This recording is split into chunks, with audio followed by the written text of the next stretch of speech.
just it's just I missed you. we were talking about taking showers. We were talking about yesterday heated bathroom floors. It's Yep. it, Yep. it's Consistent. yeah. I mean, Consistently inconsistent. tomorrow we'll talk about colonoscopies, and we'll be Mm-hmm. hitting all the high notes or low notes, I guess. Whatever, however Sure. you're looking at that. Yep. Yep. There's a lot of Hmm. there's a lot of randomness to the news, I think is the best way to describe it, because there's Google, who Yep. is announcing a mishmash of assistant related things that are coming to everywhere, and you can now check into your flight. Yeah. I love this too. So you can now check into your flight, and the image they use is actually a home hub. Right. So I just imagine some guy dragging that thing to the airport and be like, "It's on here." And Why is it not working? can I just borrow that outlet? And Mm-hmm. then we got that. But Google Assistant coming to Google Maps. I don't know why that wasn't a thing already. It's one of this happens a bunch of times throughout the year. You hear something, you're like, wait, that wasn't already there, huh? Huh. Yeah. And Lenovo basically copied the Surface Studio, but did it in a way that's less expensive and less exciting. Yeah. I mean, I think less expensive. Well, by the way, kudos to Microsoft, right? They love making new form factors. I'm not saying this is going to be a big one. It's still, I think, at $2,400. It's still really expensive. Well, but and it is physically pretty big. yeah. Right. It's not right. It's not the next exciting new category. But, anytime a PC maker copies a Microsoft design, I mean, they got to chalk that up as a win. So good. Yeah. And that's what else is going on? There were a bunch of smart speakers. There was a bunch of random junk. Dell has a new. This is great. I love this machine because Dell is bringing back the Area 51M, and the big component of this is that hey, you can swap out the components. That's the big thing, and it's great because it comes with an RTX I think 2060, and you can upgrade it to 2070 or 2080. But the problem is that you can only upgrade them to cards that Dell has specifically built. It's not like you can go to Best Buy, grab a 2080 and put it in this thing. It has to be a Dell specific card. Well, that might be because those don't exist, right? But if enough PC makers do this, maybe we will have a modular standard for graphics cards, and like we do for RAM or whatever.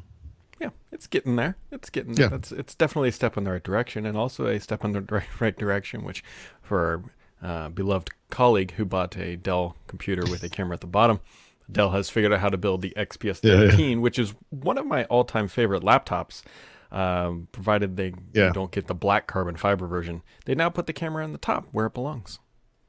Right. And it's very clear that the way they did it was to just put the camera on the top, right? Yeah. They didn't make the bezel bigger. So, years into this, 4 or 5 years, I don't remember when the first one came out, they finally have gotten to the point where they can fit a camera there, right? So the whole time, I'm sure there was a back and forth debate because this is the most obvious complaint about this device. How do we fix this? And I'm sure some people said, let's make the bezel, let's make it a little bigger. And they were like, yeah, we're not doing that. So, okay.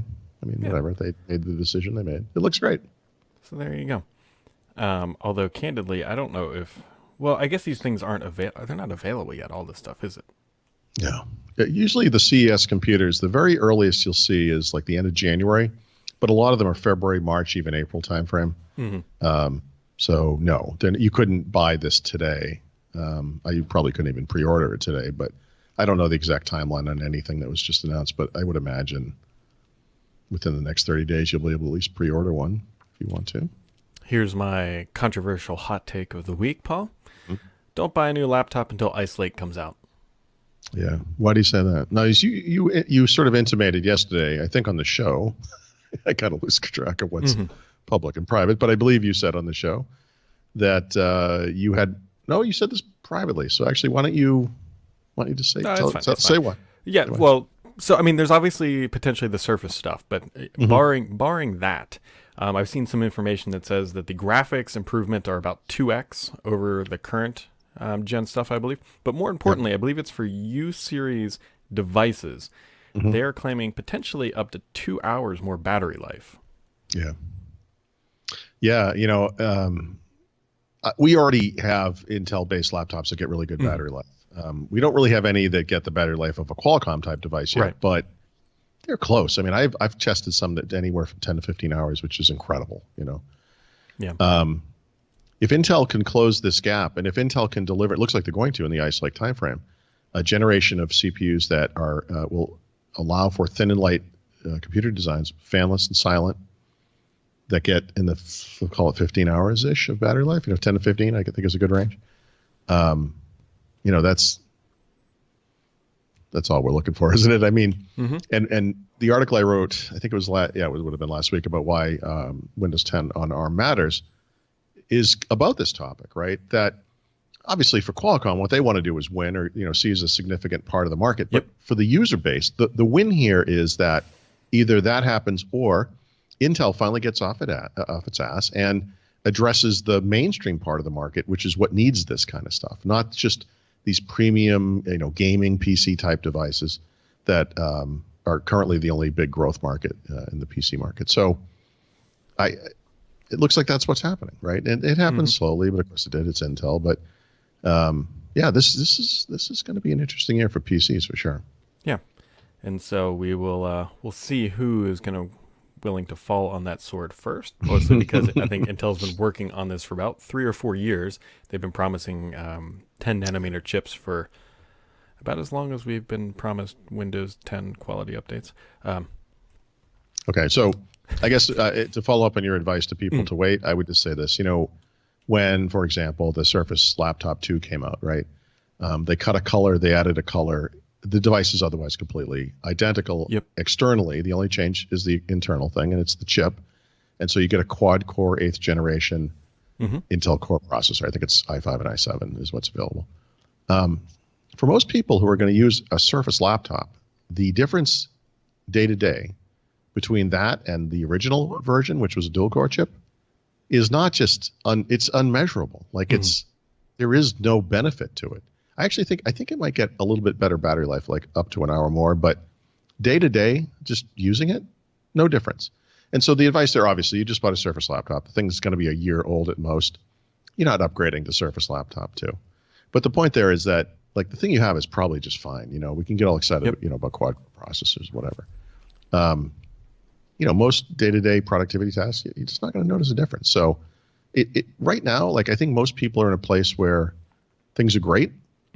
As far as their PC is concerned. As far as performance, I don't mean obviously there are problems with PCs, but as far as like just the general performance, whatever the architecture is in there, waiting for Ice Lake is not that onerous, Yeah, and it's not, and you're right. I mean, it's not a bad idea. And when you look at things like Surface Go, for example, which I consider to be kind of a non-starter on a variety of levels, imagine how much better that device would be. We've talked about it having a Snapdragon in there, right? But if you went to a Snapdragon 850, which would be terrible, you would basically have the same performance, better battery life, and really bad compatibility problems. But what if they went to an Intel Ice Lake generation chip instead, right? Battery life's going to go up, performance is going to go up dramatically. That device becomes a different conversation at that point, So, I agree. It's probably is worth waiting. Yeah, with the giant caveat: if your computer that you're using today is literally falling apart. Yeah, of course. Buy one today. Like it's you're going to get a lot of benefits with Ice Lake, but if your machine is falling apart and it only gets 30 minutes of battery life, it's not worth the wait. I think The Simpsons riffed on this 20 years ago, where Homer went to the PC store and bought whatever the greatest new thing was and spent all kinds of money on it. And he's driving home with the thing in the back of his car. And he looks up and there's a billboard that says announcing the new thing that was like twice as good as the thing he just bought, whatever. And that's computers, right? I mean, and back then computers were desktop computers, like it wasn't even a laptop. But seriously, we just saw 100,000 new laptops announced at CES. Are any of them going to change your life, based on what you already have? Like, no. I mean, and just like I went through with smartphones last fall, you can get really excited. It's easy. We're enthusiasts, whatever. But practically speaking, day to day, none of this stuff is going to change your life, compared to what you already have. None of it. Yeah. Unless, of course, it's the big problem for Apple is that's the same thing can be said for the iPhone. Yeah.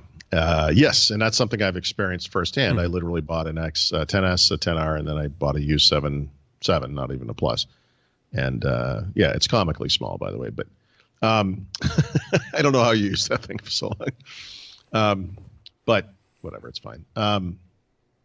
Yeah, I finally wrote, I think I talked about this yesterday on our podcast. I know I talked about it on What the Tech as well, but I got around to kind of formally writing about some of the stuff about Apple that's been bothering. Not the central topic of that letter that Tim Cook wrote is deceptive, but rather that the market forces that have suddenly exploded in Apple's face apparently have been in evidence for years, and that things like the iPhone upgrade program, the battery replacement program for cheap, iOS 12 all of a sudden respecting the performance of older devices were all signs that Apple knew about this a long time ago, that these things that they complained about in the letter, like lengthening upgrade times or carrier subsidies or whatever they complained about, it was not new information, Yeah. And the thing that I highlighted this in November, and I wrote about it again today. The thing for people to remember is that their revenues business, which everyone cites as like the next big thing for them, is a tiny fraction of the iPhone. And if the iPhone slows, which it did, if it starts falling, which there's some evidence that that's happening, that installed base goes down, they have a problem, because they circle the wagons and sell to that group.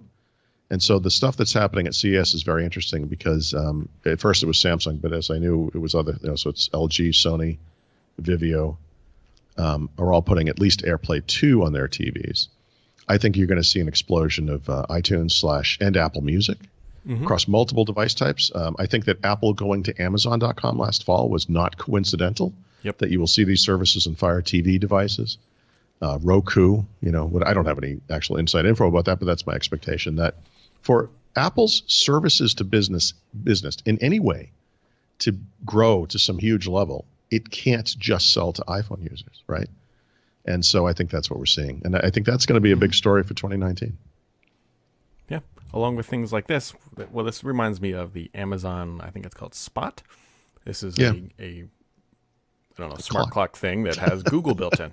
So it's you can made by our friends at Lenovo, right? Who last year we were at the event where they announced the first smart displays. Yep. So this is kind of a second generation take on that, I guess, right? And if the timing is any the same, this thing will ship in late July. Yeah, exactly. That took a long time. I remember we both looked at that thing in January, like, I would buy one of those. And they're like, it's going to be. Yeah, it took 6 months. Yeah. That's true. The thing is, I will say this for it. We literally use that thing every day. Like, do you? Everyone in my family. Yeah. We do. I love it. When I saw that, I was like, my wife and child will love this. I knew it, like, as soon as I saw it. Then I tried to steal it from the stage and I got caught. It happens. Sometimes we get away with stuff, and sometimes we blame it on Mary Jo. Exactly. There's a whole bunch of stuff going on, but then at the same time, there's a whole bunch of stuff not going on. Microsoft introduced some new features for Teams for first-line workers. If that makes you excited, you can go check that out on Petri. And that's also, you might want to check in with a psychiatrist. That is just I don't know. It's good once a year. Just check in. Yeah, just it's healthy. I think. It's I don't know. You gotta. I mean, there's just not a whole lot going on. That's really. Right. That's the problem. So, on the Microsoft front for consumers at CES, so far at least, no, there has not been really anything going on beyond new computers, whatever.